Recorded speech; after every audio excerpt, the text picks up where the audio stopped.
We've got the keys to the all-new 7th generation Nissan Z. We're outside of Las Vegas by Lake Mead driving the Z on some pretty epic scenic roads here. So we did the driving review of the Z. So this video will be a stationary walk-around tour of the exterior, the interior, and showing you some of the details of this new Nissan sports car.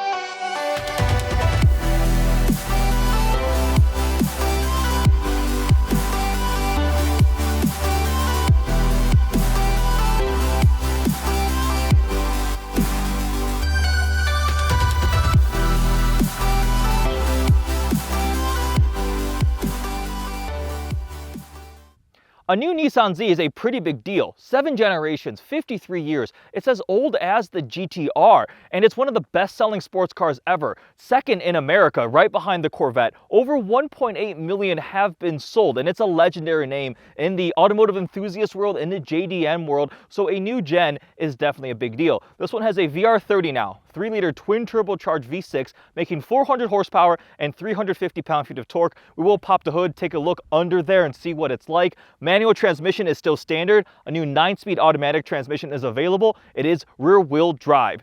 The lineup for Nissan in terms of sports cars is just the Z and the GTR. And the way they compare them is Beauty and the Beast. This is the Beauty, the GTR is the Beast. GTR is Godzilla. I mean, it's a monster, right? Designed to be the fastest thing out there, whereas they equate the Z as being like a dancing partner, a little more nimble, prettier, more dynamic, and not necessarily just going for the fastest possible lap time. It's a more well-rounded sports car, also at a quite different price point. The Z is much more affordable than a GTR is. Let's take a look at the exterior. So the front grille here is functional. You have a twin-turbo V6 now, so you need much more airflow and cooling for the radiators, intercoolers, everything there. But it is a huge design element. In person, when you're looking at it from regular eye level, it's not quite as imposing and rectangular looking, but if you come straight down, yes, it is a gigantic gaping rectangle, but it also brings some design cues from previous generations of the Z. So I think it looks pretty cool and it's functional in person. You see the sculpting on the front bumper. We have another vertical line right there. And you'll see these kind of curved rectangles in the grille itself. Those echo the design element on the taillights too. The updated Nissan logo, and look at this blue paint in the sun. It's got quite a bit of metallic flake to it. It's a two-tone paint finish. Black roof, mirrors, and then the blue down here. The headlights too, the DRL shape above and below, echo one of the older Z sports cars where the round headlight would project into the opening and create kind of these two crescent shapes, and it's a really cool part of the styling. Front 3/4 here looks pretty nice.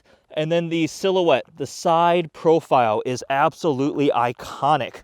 Something we learned today is a lot of sports cars angle forward. They got like a wedge shape. But the Z here, if you see this body line, follow that, that angles back and actually highlights the shoulder here. So if we step back a little bit, you'll see the body line actually, instead of angling forward, angles back. The door handles are now flush with the body for better aerodynamics. We got the Z badge here on the fender. Got the little window behind the B pillar. This is the big hatch opening, which we'll check out in a moment. This rear lip, little wing here, is functional, painted body color, aerodynamically optimized. The whole car has been designed to have better aerodynamics. The rear tires are the same size as outgoing. The fronts, I believe, are 10 millimeter wider. You'll see red brake calipers peeking out there.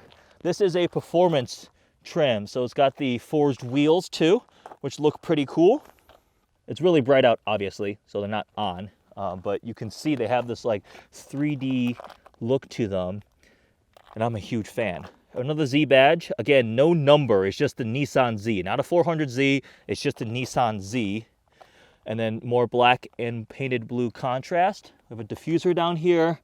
You see the exhaust tips, dual exhaust, a little bit of a diffuser, painted gloss black. Yeah, I like the exterior of the Z a lot. I think it looks cool. So it's a big rear hatch area. Opens up like that. Plenty of storage. Got a backpack and a tripod in here. I have a Z logo on that carpet. It's not the deepest, but you can fit a good amount. Oh, that's a GoPro battery running away. I should need that. Good amount of space. We have a 3-liter twin turbocharged V6 makes 400 horsepower, 350 pound-feet of torque. It's the VR30. So if you've been in a Q50 or Q60 Red Sport, that is familiar. There are changes to it to make it fit for this application here. But effectively, a VR30, 3-liter twin-turbo V6, I like to call it a baby GTR engine.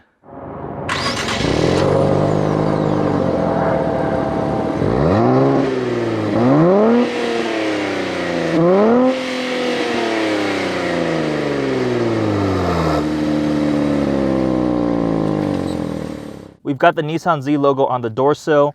We have the Bose sound system because it is a performance trim, so the upgraded sound system. And watch this startup animation.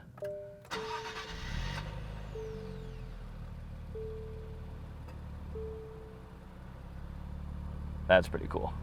So here's the full digital cluster. This is the sport view. If we change the meter view, we can go to normal, which brings the tachometer and speedometer on the left and right with information in the middle.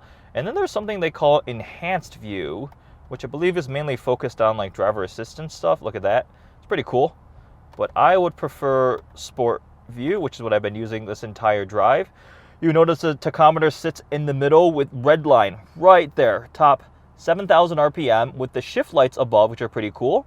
And on the left, we have boost gauge, tire pressure, G-force, and the upshift indicator, which are those shift lights. Temperature gauges on the right.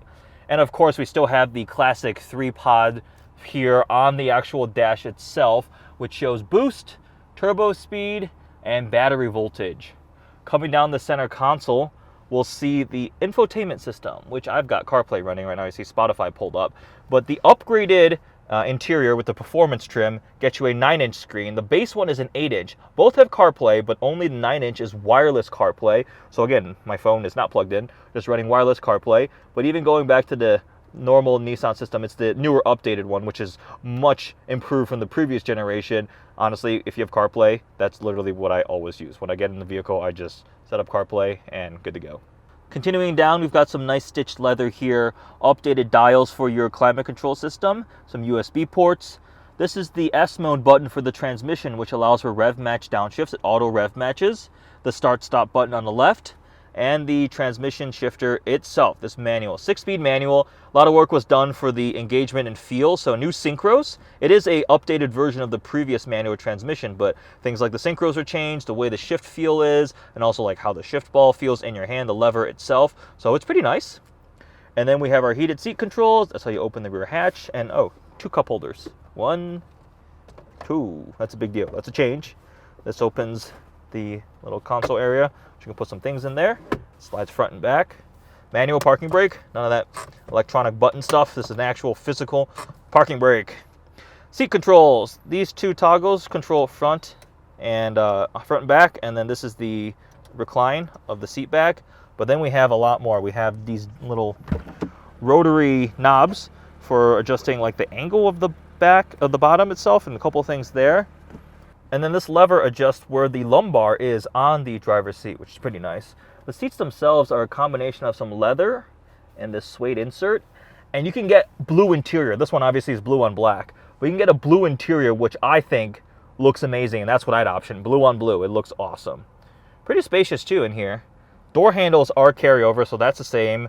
These window switches and lock buttons are the same as the previous generation. Has some suede here. More stitching. And it's pretty spacious and comfortable in here, actually.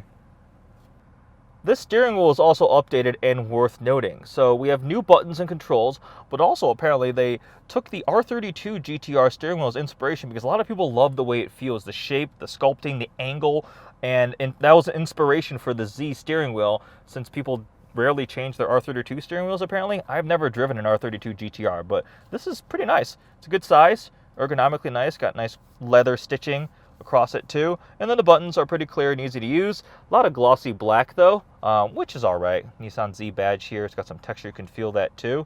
So pricing and availability. The Z is going to come in 2 trims, the Sport and the Performance. And the Sport starts at under $40,000. So you get 400 horsepower, twin turbo V6, manual, under $40,000, $39,990. Now the performance trim is a $10,000 increase at $49,990, but that 10 grand gets you a lot of upgrades. The interior, you get the upgraded 9-inch screen, the Bose sound system, the LSD, limited slip differential, which is a clutch type versus the old viscous, upgraded performance brakes, better wheels, slightly wider tires. So the performance trim is the performance iteration. There will be a Z Proto limited edition, but it's so limited. 240 of them. That one will be $52,990. So with only 240 being built, that's extremely rare. So I don't really expect to see many of those out there. I personally would probably go for the performance trim, blue on blue, which is a really cool combo. I think the Z looks awesome. It drives pretty nicely too. We'll talk about more of that in the actual review itself, but there's the pricing details. Availability is supposed to be summer of 2022, so soon. But it got pushed back a little bit already. I think it was supposed to be spring. Supply chain shortages, and when it does become available, there is supposed to be pretty limited availability again. It's just the world that we live in right now with the automotive landscape and supply chain challenges and everything chip shortage. So hopefully we'll start seeing more of these brand new 7th generation Nissan Zs on the road soon. So there we go, an exterior and interior walk around and details tour of the all new Nissan Z. I've been really excited to get up and close with this vehicle and close as possible to production trim. This is still a pre-production car, but production intent since we are on the media drive. But since getting to see the Z Proto and everything, I've been just like, please make this car, please make it happen. And I've been really, really looking forward to checking it out. Because again, it's a affordable, attainable, enthusiast sports car with a manual transmission and a twin turbo V6 and rear wheel drive. Like, it checks all these boxes, nice updates. It's got the iconic Z heritage to it too, so it's very cool. I also did a full review driving the Z on the road, talking about all sorts of other things with the powertrain, how it feels, and getting to enjoy this vehicle a bit, so check that video out. But I hope you guys enjoyed this walk around video. Thanks for watching.